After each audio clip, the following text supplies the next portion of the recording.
नमस्कार, RN TV national में आपका स्वागत है और मैं हूं आपके साथ सुमन पाल। बुलेटिन की शुरुआत करते हैं बड़ी खबर के साथ, जहां पर तेहरान को लगातार धमकी और चेतावनी दे रहे अमेरिकी राष्ट्रपति डोनाल्ड ट्रंप ने अब बड़ा दावा किया है।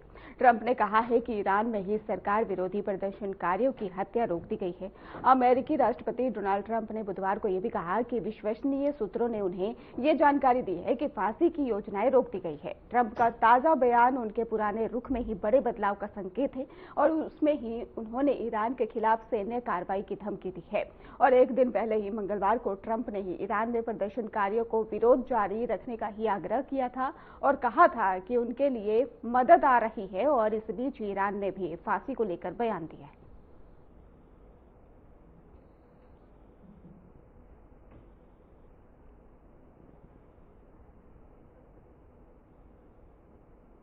वहीं पीएम मोदी ने ही संसद भवन परिसर के केंद्रीय कक्ष में ही राष्ट्रमंडल के अध्यक्षों और पीठासीन अधिकारियों के 28वें सम्मेलन का उद्घाटन किया, जिसके बाद ही प्रधानमंत्री ने सभा को संबोधित करते हुए भारतीय संविधान के 75 वर्ष पूरे होने के बारे में बताया और साथ ही ये भी कहा कि सभी अतिथियों का ही संविधान भवन में ही आना भारत के लोकतंत्र के लिए बहुत विशेष है।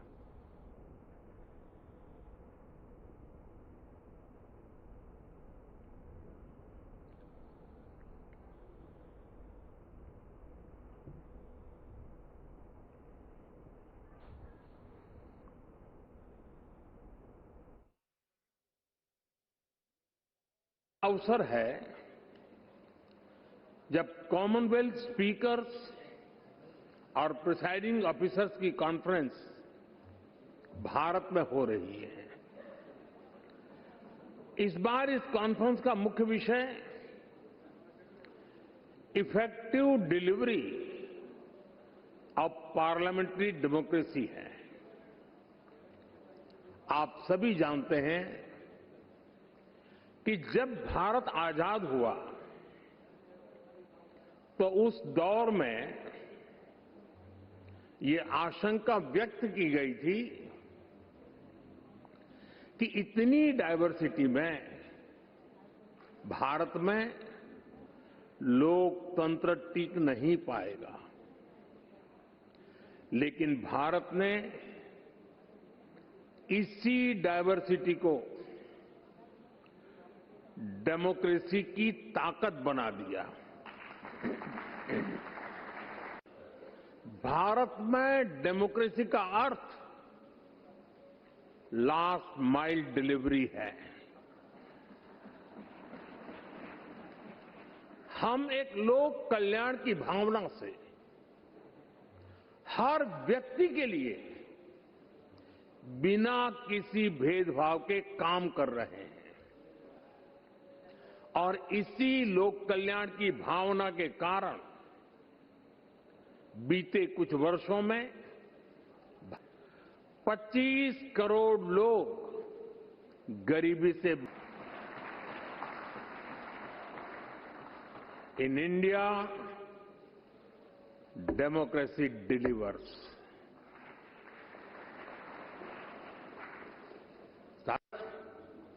दुनिया की फास्टेस्ट ग्रोइंग मेजर इकोनॉमी है। आज भारत में यूपीआई दुनिया का सबसे बड़ा डिजिटल पेमेंट सिस्टम है। आज भारत दुनिया का सबसे बड़ा वैक्सीन प्रोड्यूसर है। आज भारत दुनिया का नंबर 2 स्टील प्रोड्यूसर है। आज भारत में दुनिया का तीसरा सबसे बड़ा स्टार्टअप इकोसिस्टम है। आज भारत दुनिया का तीसरा सबसे बड़ा एविएशन मार्केट है। आज भारत में दुनिया का चौथा सबसे बड़ा रेल नेटवर्क है। आज भारत में दुनिया का तीसरा सबसे बड़ा मेट्रो रेल नेटवर्क है। आज भारत फ्रेंड्स जिस स्थान पर आप सभी बैठे हैं वो भारत की डेमोक्रेटिक जर्नी का बहुत ही महत्वपूर्ण स्थान है।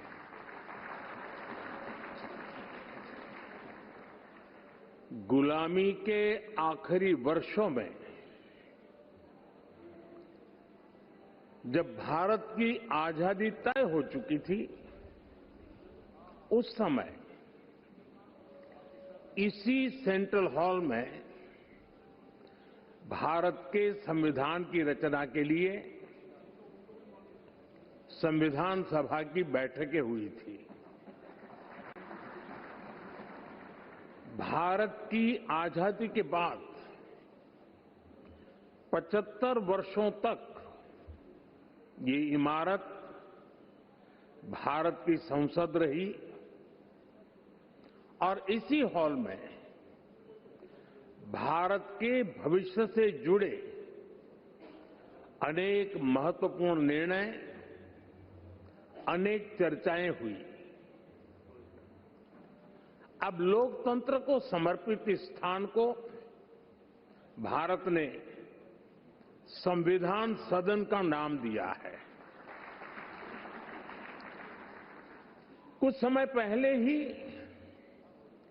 भारत के संविधान को लागू हुए 75 वर्ष हुए हैं। मैं इस संविधान सदन में आप सभी अतिथियों का आना भारत के लोकतंत्र के लिए। लोकसभा स्पीकर ओम बिरला ने कहा कि दुनिया के सबसे बड़े लोकतंत्र भारत में लोकतांत्रिक संवाद, सहयोग, साझा मूल्यों को साझा करने के उद्देश्य से आज हम यहाँ पर इकट्ठे हुए हैं और जहां हम संसदीय लोकतंत्र की प्रथाओं और पहले अनुभव को साझा करेंगे। हमारी संसद की ये 7 दशकों से ही अधिक की यात्रा में जन कल्याण के नीतियों के निर्माण से लोकतंत्र को सशक्त किया। सबसे बड़े लोकतंत्र, मदर ऑफ डेमोक्रेसी कहे जाने वाले भारत में लोकतांत्रिक संवाद, सहयोग और साझा मूल्यों को सुदृढ़ करने के उद्देश्य से आज हम यहाँ एकत्र हुए हैं, जहां हम संसदीय लोकतंत्र की सर्वोत्तम प्रथाओं, नई पहलों और अनुभव को साझा करेंगे।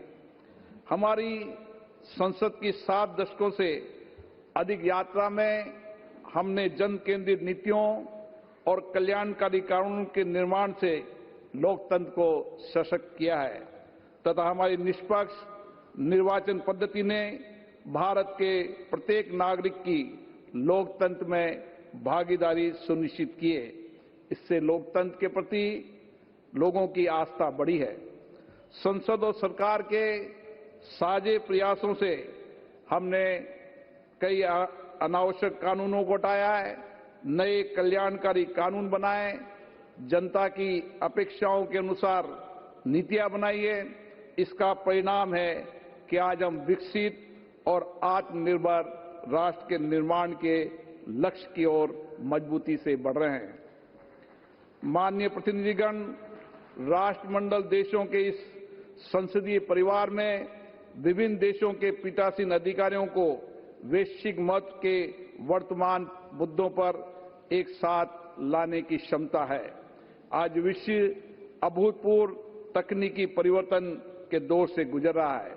एआई और सोशल मीडिया ने लोकतांत्रिक संस्थाओं की दक्षता और कार्यकुशलता को बढ़ाया है, लेकिन इनके दुरुपयोग से गलत सूचना, साइबर अपराध और सामाजिक विभाजन जैसी गंभीर चुनौतियां भी हमारे सामने है।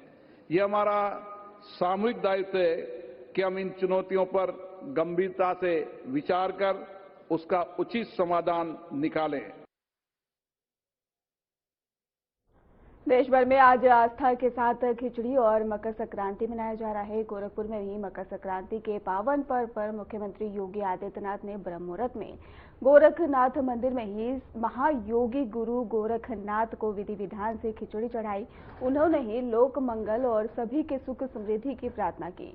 सीएम योगी ने सभी को ही मकर संक्रांति की हार्दिक बधाई दी और बताया कि लाखों श्रद्धालु बाबा गोरखनाथ को खिचड़ी चढ़ाने और प्रयागराज में संगम में डुबकी लगाने पहुंचे।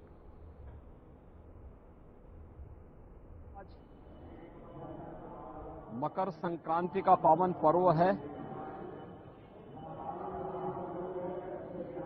इस अवसर पर मैं सभी श्रद्धालुजनों को,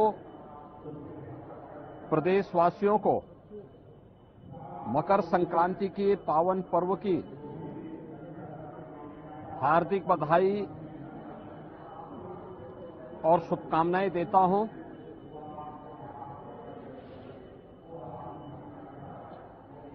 इस अवसर पर कल से ही पूरे प्रदेश में लाखों की संख्या में श्रद्धालु पवित्र धर्मस्थलों में जाकर के अपनी आस्था का नमन कर रहा है। गोरखपुर में कल लाखों श्रद्धालुओं ने महायोगी भगवान गोरखनाथ जी को अपनी आस्था की पवित्र खिचड़ी चढ़ाई। लाखों श्रद्धालुओं ने कल प्रयागराज के संगम में आस्था की पवित्र डुबकी भी लगाई और ये सिलसिला लगातार आज जारी है। आज गोरखपुर में भगवान गोरखनाथ जी के प्रति आस्था व्यक्त करने के लिए लाखों की संख्या में श्रद्धालुजन पंक्ति में लग करके अपना इंतजार कर रहे हैं।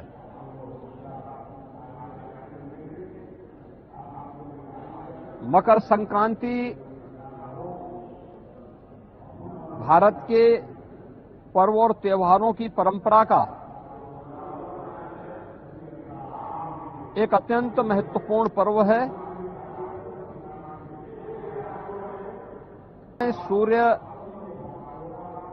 इस जगत की आत्मा है। जगत पिता सूर्य की उपासना का ये पर्व हर प्रकार के शुभ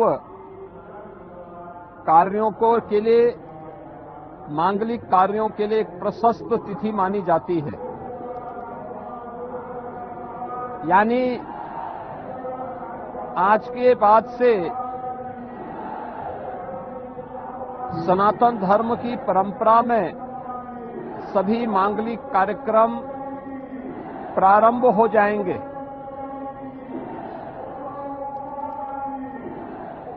सूर्य का जो अयन वृत्त है, ज्योतिषीय परंपरा के अनुसार वह 12 विभिन्न भागों में विभाजित है। एक राशि से दूसरी राशि में सूर्य देव का संक्रमण संक्रांति कहलाती है। महाराष्ट्र के 29 नगर निगमों में ही गुरुवार को सुबह 7:30 बजे से ही वोटिंग जारी रही। आपको बता दें कि जो शाम 5:30 बजे तक चलेगी। बॉलीवुड के ही तमाम सेलिब्रिटीज भी अपने मताधिकार का इस्तेमाल करने के लिए मतदान केंद्र पहुंचे। अक्षय कुमार से ही जॉन इब्राहिम और परेश रावल तक ही तमाम सेलिब्रिटीज ने ही अपने वोट डाले और साथ में मैसेज भी दिया कि लोकतंत्र में हर व्यक्ति का योगदान मायने रखता है। बॉलीवुड अभिनेता अक्षय कुमार सबसे पहले वोट डालने पहुंचे थे और उन्होंने वहां पर आज बीएमसी की वोटिंग है ऐसा कहा और ये दिन हमारी रोजमर्रा की जिंदगी के लिए बहुत जरूरी है। आज के दिन ही रिमोट कंट्रोल हमारे हाथ में होता है और मुंबई के सभी लोगों से अपील है कि वे घर से निकलें और वोट करें। और हम अक्सर ही शिकायत करते हैं कि पानी नहीं आ रहा, बिजली नहीं है, कचरा सड़कों पर पड़ा है, रोड खराब है, लेकिन अब शिकायत करने का नहीं बल्कि जिम्मेदारी निभाने का समय है। अगर हम सही प्रशासन चाहते हैं तो फिर हमें वोट डालकर सही लोगों को चुनना होगा। अगर मुंबई कर असली हीरो बनना है तो डायलॉग बाजी नहीं, आकर सीधे वोटिंग करें।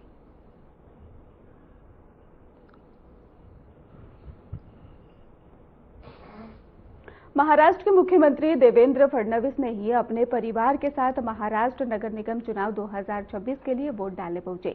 देवेंद्र फडणवीस ने ही नगर निगम चुनाव में मतदान करने के बाद ही कहा कि नगर निगम का चुनाव हो रहा है। यह हमारे लोकतंत्र की एक ऐसी इकाई है जिसे कि हम लोकतंत्र की मूलगामी आधारशिला कह सकते हैं। इसलिए इससे मतदान करना ही महत्वपूर्ण है और मेरी सभी से प्रार्थना है कि मतदान करें। मतदान करना सबका कर्तव्य है।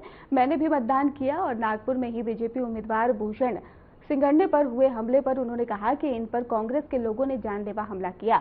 उनका हाथ टूटा, पैर पर और सिर पर ही चोट आई है और जब चुनाव जीत नहीं सकते तो इस प्रकार से हमला करना ये लोकतंत्र पर कालिख पोतने जैसा है। इसका जवाब जनता देगी।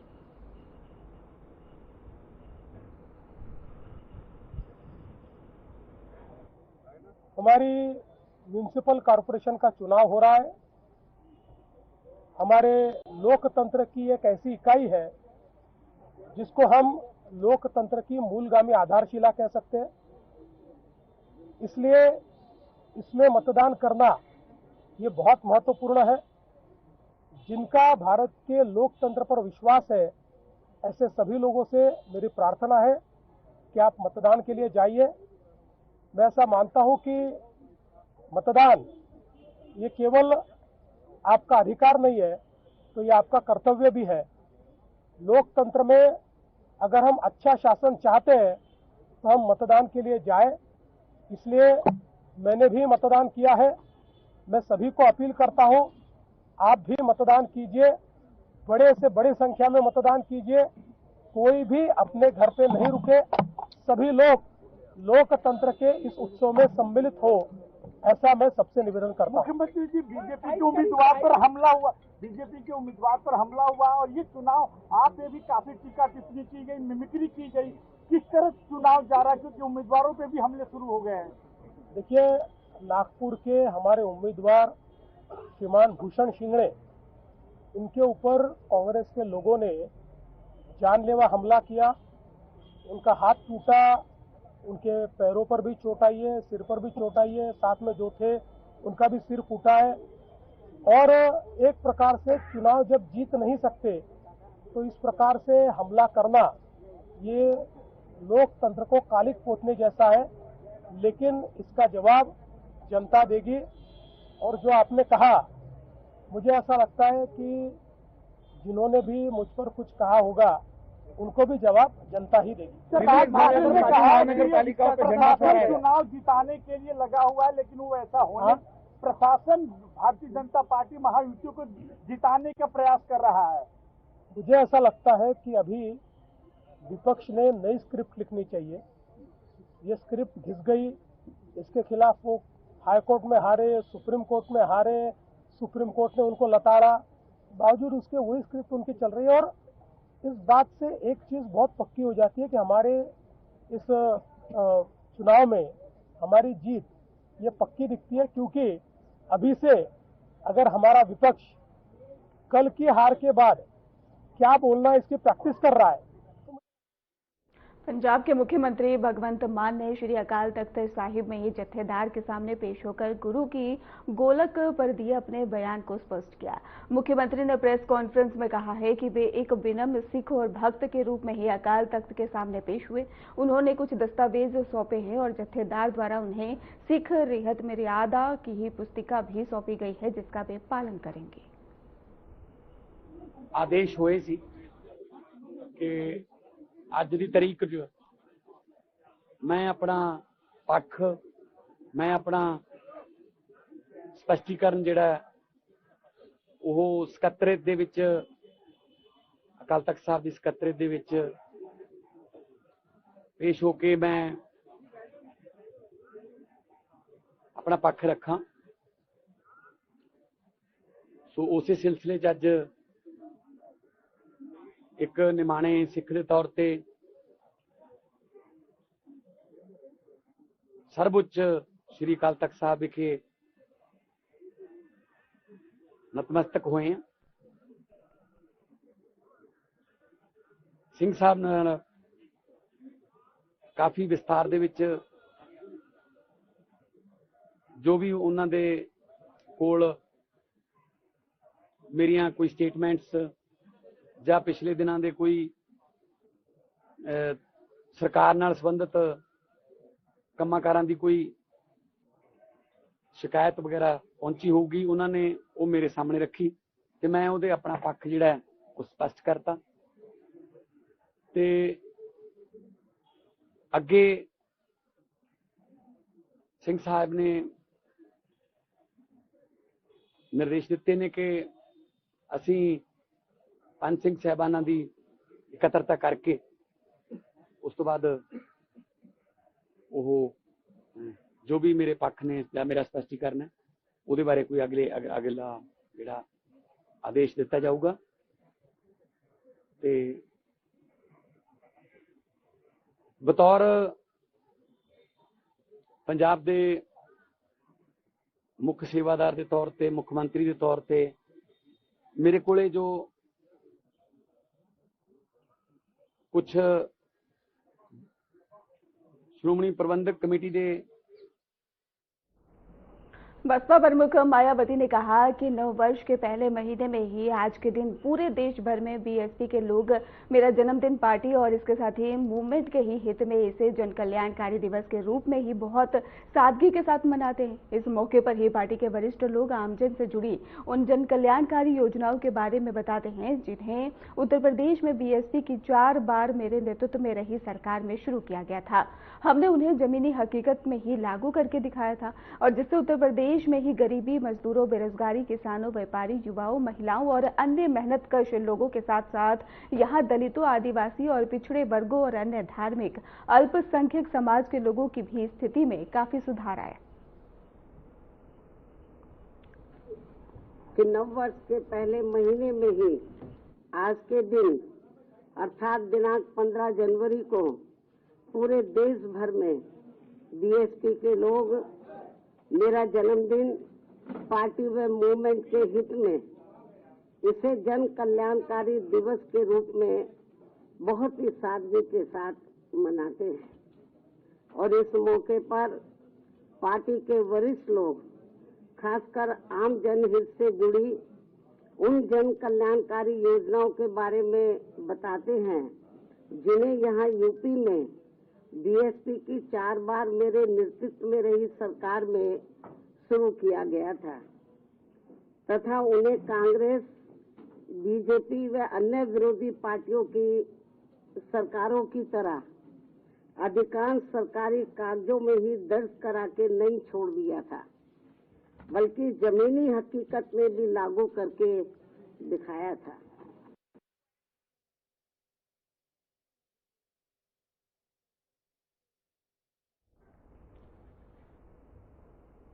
फिलहाल खास बुलेटिन में बस इतना ही। आगे की खबरों के लिए आप देखते रहिए RNTV नेशनल।